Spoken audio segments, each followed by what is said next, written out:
Werewolf isn't a new concept for a social deduction game. In fact, I want to say that werewolves in general, especially Mafia, were the origins of social deduction games as a whole. But this game in particular, oh buddy, I love this game with a passion because not only is it fast, it's quick, and it's so much simpler. This is One Night Ultimate Werewolf. Now I'm going to teach you guys a little bit about how exactly One Night Ultimate Werewolf works. But first, before we get into the setup of everything, I want to go over the teams and how exactly this works. So the first team that I want to go over is in fact the Werewolf Team. So the key thing with One Night Ultimate Werewolf, much like it is with One Night Ultimate Vampire or Alien, is the fact of the matter that only one werewolf needs to die. In the case of the werewolf team here, we've got ourselves these characters of which I'm going to explain their abilities. Now we're going to go into the independent or variable roles. And this is kind of where things all started in the One Night Ultimate Werewolf series, with the idea of the fact that there is a team that doesn't necessarily benefit either the village team or the werewolf team. These guys are just here in the middle. So, and this big roster is the entirety of the village team. Inside of One Night Ultimate Werewolf, their goal is to simply find out who is a werewolf and kill at least one of them in order to win. And in order to set up your game inside of One Night Ultimate Werewolf, all that you simply do is that you will shuffle all of the role cards and will assign one role card to each player. Simple as that. During this time, this will be the only time that players will be able to familiarize themselves with what role they currently are. As once they have finished looking at it, they won't ever be able to look at their card again. As with any One Night Ultimate Werewolf game, but especially and most importantly if you are starting here, there are always going to be 3 cards in the center, regardless of your player count, whether you're playing with 3 people or if you're playing with the maximum amount of 10 people, because those 3 extra cards provide the opportunity for the werewolf team to bluff as a different role that potentially isn't in the game, and it makes it uncertain to where you don't know what roles exactly might be in play or who might be who based on the information that you get. One of the key things to note is that there are more roles than there are exact number of players, as inside of this particular setup here, there are 10 cards out with 3 in the middle, but I have 3 extra cards here that aren't going to be shown just in this particular demonstration. So you kind of want to pick and choose what roles you want to go with and base it off the experiences levels that you have. Then, once everything is all set up, you are then going to go into the night phase to where everybody is going to close their eyes. As a reminder, when it comes to the night phase, the hunter, the tanner, nor the villagers will ever be waking up during this time period. But, starting at the very top of our list, we have ourselves the doppelganger. Whether you are using the One Night Ultimate app, which will remember all of this information for you, or if you want to have somebody personally do it themselves by adding their own dramatic touch and flair to everything, this is the night phase. This is the order in which things are going to happen. The doppelganger is going to be the first role that wakes up, if you so choose to put her in the game. What the doppelganger will do is then will look at anybody's card and will become the role that they see. Remember, if they see the Seer, the Robber, the Troublemaker, the Drunk, or the Insomniac, then the doppelganger will do whatever of those actions that they will do right that second. And I will explain what those futures roles do in just a moment. Werewolves are next to wake up and to see, during their turn in the night phase, who the other werewolves are. They're going to find the pair of each other and just be able to work out, okay, we're on the same team, we're trying to work together in order to survive. If you have the option on and available for you, then you can also add to your script that if there is only one werewolf, then they also have the ability to look at any one card in the center just to give them that bit of information more. The key thing with this section is that if a doppelganger copied another werewolf, then they too will also wake up. So you should see 3 werewolves, with one being a doppelganger. The minion will wake up third inside of the night phase if you choose to have him in there. And what the minion will do is that when he wakes up, the werewolves will have had their eyes closed, and all of the werewolves that exist will stick out their thumbs so the minion will know exactly who they are, as it is the minion's job to protect the werewolves and to actually even take the fall for them. So that way, the werewolf team and himself can still win. If the doppelganger copied the minion, then the doppelganger will then go after the original minion in order to have her do the exact same actions as the minion, as far as sticking out the thumbs for the other werewolves. The next role that we'll have is the Masons, who will go directly after the minion.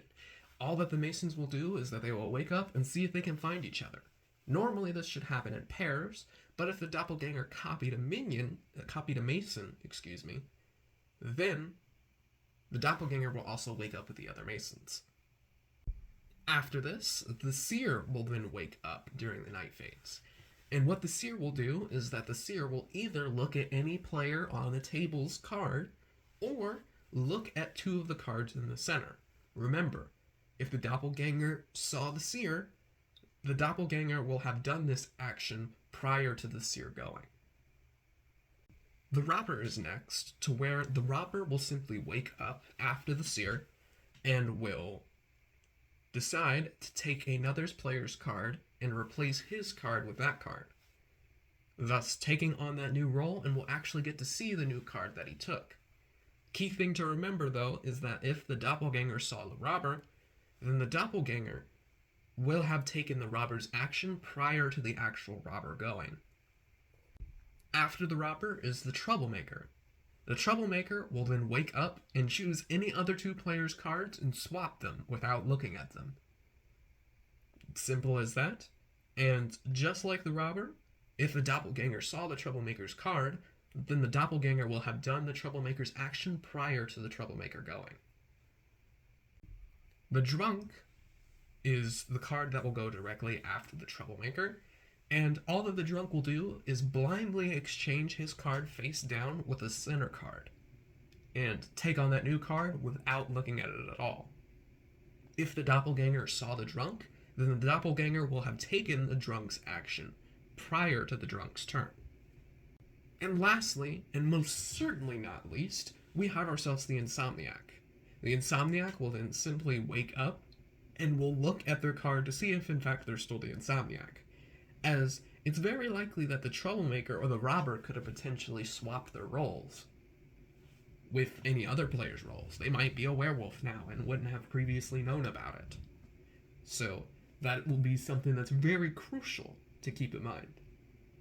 It's also important to remember that if the Doppelganger copies the Insomniac, then the Doppelganger will have taken the Insomniac's action prior to the actual Insomniac taking their turn.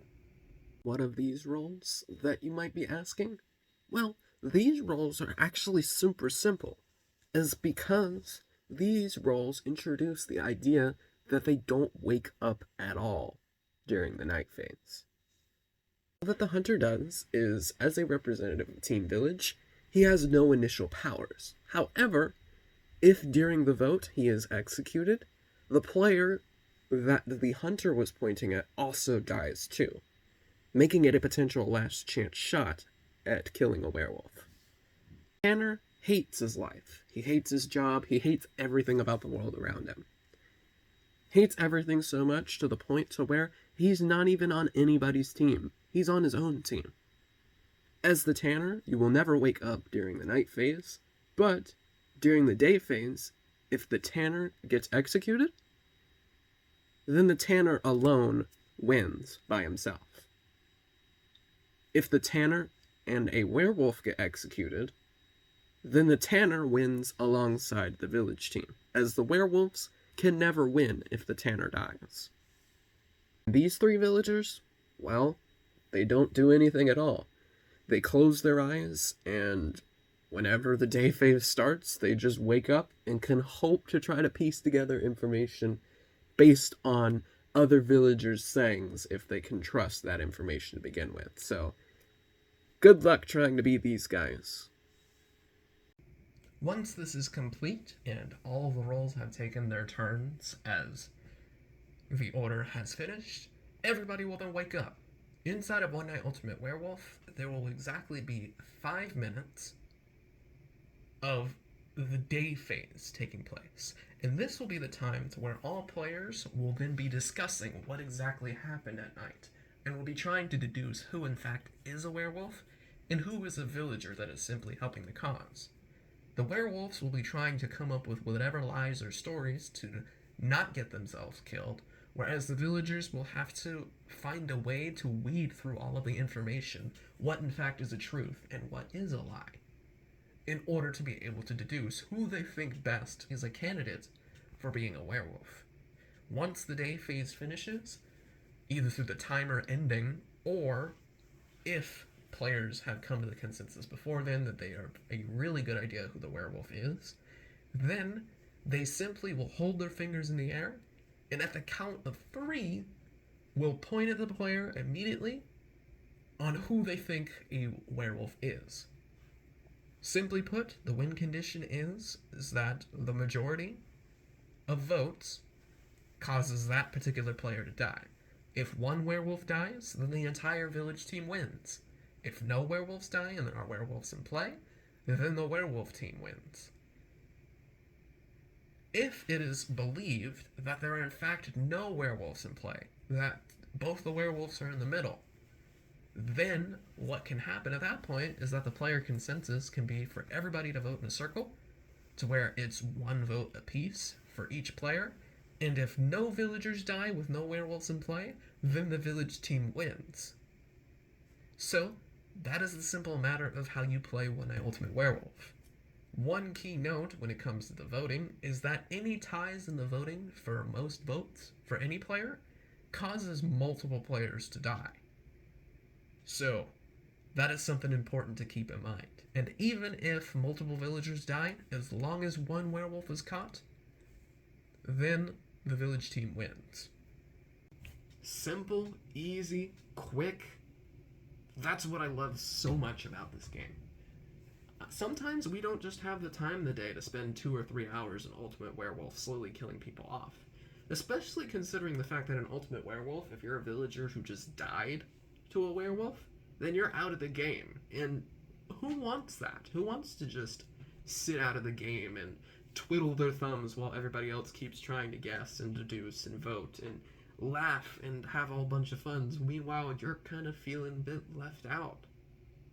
So, One Night Ultimate Werewolf fixes that problem for you, to where it'll only take you 5 to 10 minutes in order to play a single session, to where you're going to want to play multiple rounds, and only one person has to die in order for the game to be over. That's the beauty of this game, is that I can play this game over and over and over and over again.